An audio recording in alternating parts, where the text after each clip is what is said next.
Good afternoon, everyone. Welcome back. As you recall from our last call, we switched from weekly Zooms to bi-weeklies or semi-weekly, whatever you call it. And this is our ninth update. I'm Peter Keller, head of our board. Again, we're happy that you're taking time to join us today. Yesterday you may have seen some parts of our diocese met all the parameters for the first step towards what will be a long and slow reopening and a return to something more like normal. This announcement did not include all of New York City, but includes most of the outlying counties that are part of our diocese.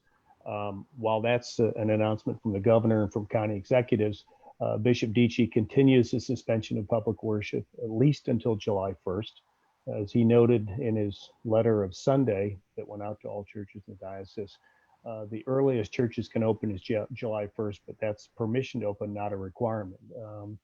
I think everybody's been very pleased with the way virtual worship has worked over the last couple of months, and given the likelihood that church reopenings will take place with social distancing, no communion, et cetera, we're hoping that churches continue to maintain live streams or Zooms, whatever, because that's enabled a whole lot of people. I know at my church, we actually have more people attending church now virtually than we had back when we last did real worship, which was March 15th.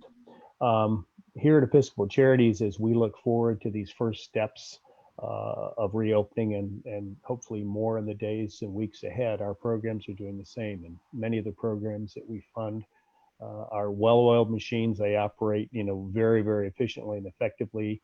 Most of them have been in operation for a long time and have been partners of ours for a long time. They know their populations and the communities they serve, and they know how to deliver on their missions. This was true in the pre-pandemic days, but now, of course, many of them have had to reconsider just about everything about their programs. We've mentioned before the movement from choice pantries to boxes to go meals. It's also true, particularly for our summer programs and after school programs, where they're having to look to operate in a virtual way. Some things have not changed. Our programs continue to provide underserved populations critical services. And as we've also said in past calls, the number of people coming to our programs has grown significantly. So programs are going to need to plan for how best to serve more clients for the long term. And again, we're thinking this is going to persist at least through the end of 2020. Some of our programs did have to shut down for a period for safety's sake, and now they're looking at how best to reopen. And as I mentioned, a lot of our summer programs are looking at operating remotely. So this is a challenge for all, but I think we've all been very encouraged by comments from our program directors about how they've been able to maintain effectiveness and maintain service uh, despite all the challenges that we all face. Again, I say this every call, but our program office continues to be in regular contact with basically all of our programs to check on their operational status and to help them with questions and help them navigate the challenges of this pandemic time. What has come from all these conversations, as well as group sessions like this and like calls that Patrick and SK organized throughout the week, is a real testimony to the commitment of our programs to serve the client base. The ingenuity, the creativity, and the adaptability are just really impressive and really astonishing. Patrick Bergquist, our director of programs, has some examples of how programs are flexing their operations to meet the needs of those communities. And I'm really happy to have Patrick share some comments about operations and programs. Patrick, over to you. Great. Thanks so much, Peter. I thought it might be helpful to kind of have a couple of visuals for today. So you can see as we're kind of learning about how programs are adapting. And so I'm going to share with you all. There we go. And can you all see that first slide? Great. So what I want to share with you today is talking a little bit about how our programs are adapting in the context of the pandemic. And what I want to do is be able to share with you some of the images here. So the first one I want to share is from the Guild of St. Margaret's, the Emergency Food Pantry. Now, for many of you know that Guild of St. Margaret's has a regular feeding program that serves breakfast and lunch. It's a hot meal everyone comes in. If you look at that picture on the lower right, that's usually their dining room, filled with people. Now, St. Margaret's Guild is not only continuing to do their same breakfast and lunch as a carry out, as a grab and go, but the other feeding programs in Orange County reached out to them and said, we need help.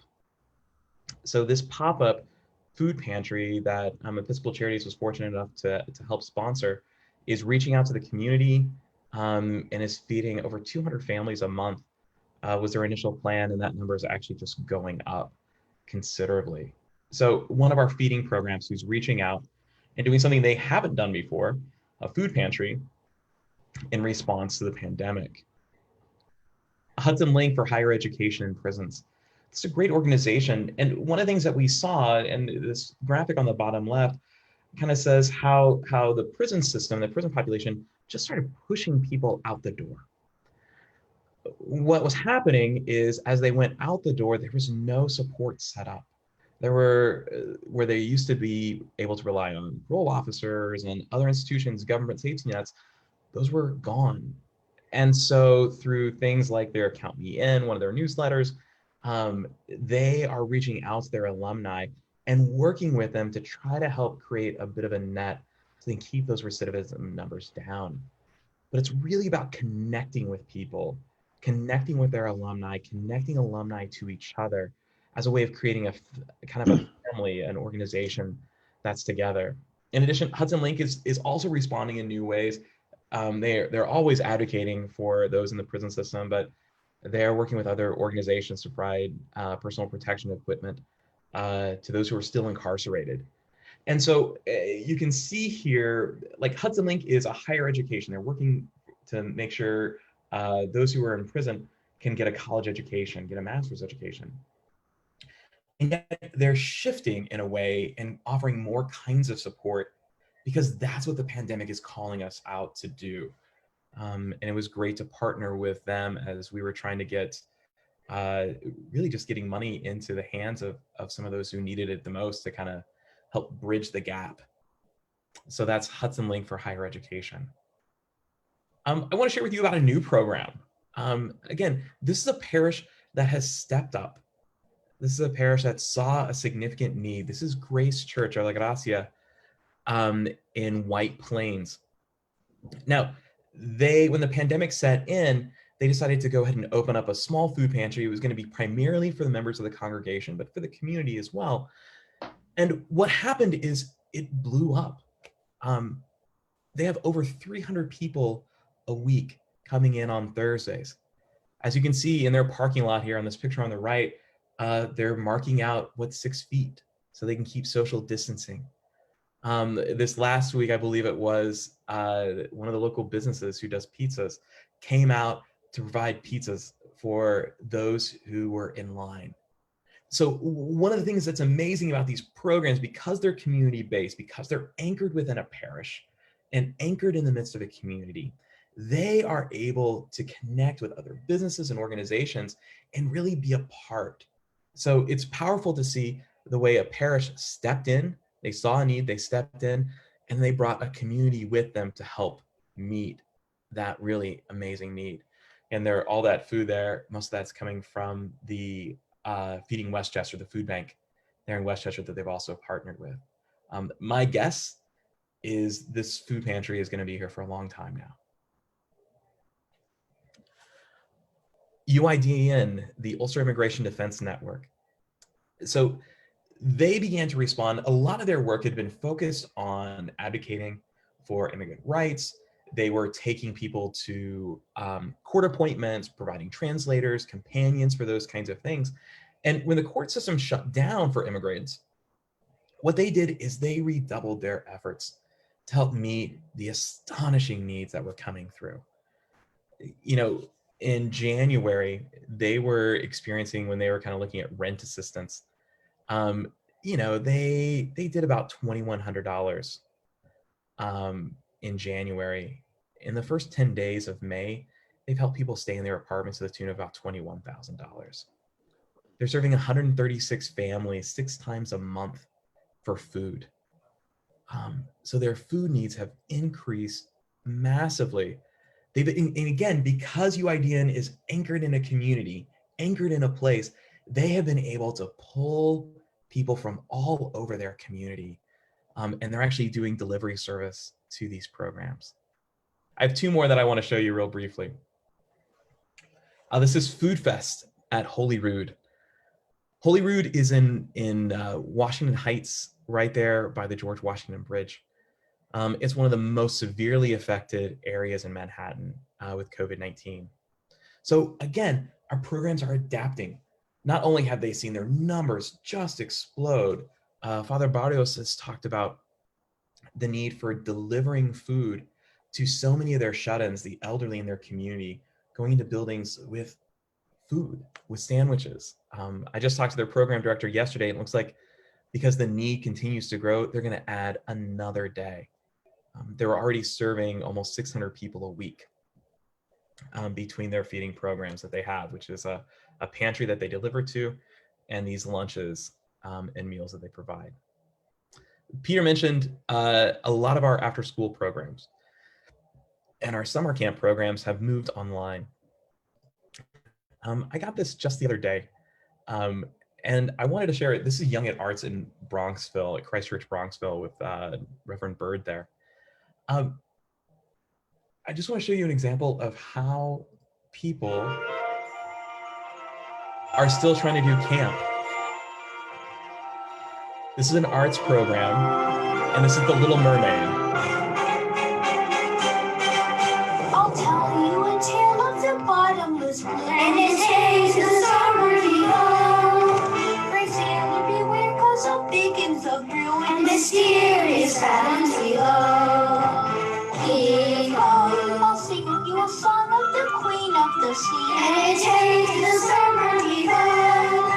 The ruler of all of the oceans is she, in mysterious fathoms below. Fathoms below.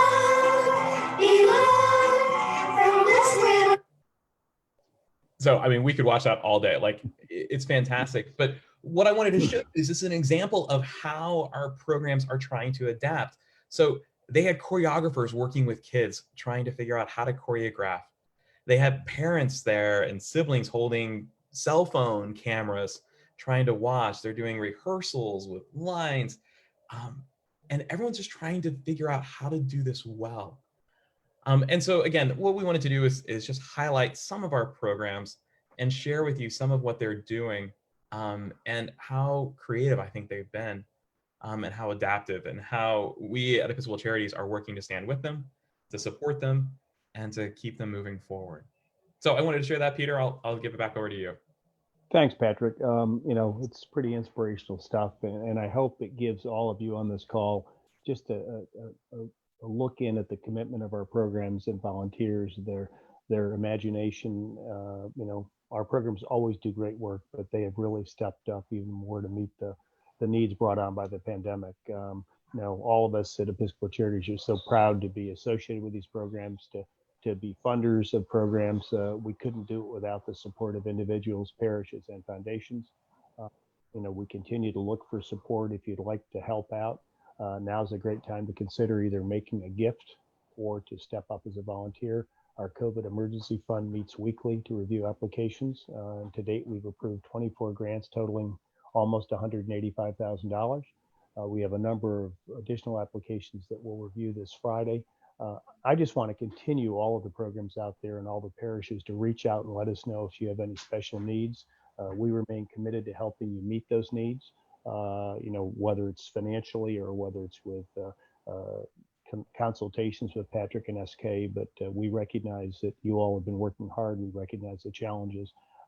For those of you not on the program side, there are a number of ways you can help out. As we've mentioned at every call, as programs reopen and as some volunteers get burned out, we continue to look for volunteers to help meet the expanded hours of service and to fill gaps at programs that need healthy young volunteers to replace old folks like me. Please consider making a donation of time. We continue to look for masks that are needed by our programs, and we're happy to receive any contributions of masks. Again, if you go to our website, www.ec-ny.org, There's some very visible COVID-19 tabs. You can click on them and do drop down, and you'll get information about best practices, about volunteer opportunities. And at this point, let's open it up for any questions, and we'll do our best to respond. A reminder again, we're doing these every other week, so our next call will be on June 10th. So SK, do we have any questions? Yes. Hang on, let me get my video here. We have a question from Megan about the age range for volunteers. Yeah, it's really all ages. So a lot of our programs are looking for volunteers that can work remotely. And so tutoring programs or helping with administrative work. I have a program looking for help with doing development. So a lot of those things aren't based on age and having to be in a particular place. For those people that want to volunteer in person at a feeding program or something like that, what we do is we're following the CDC guidelines and recommendations there.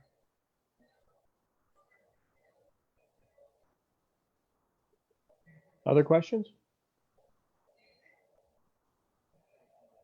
Oh, SK, I think you're muted.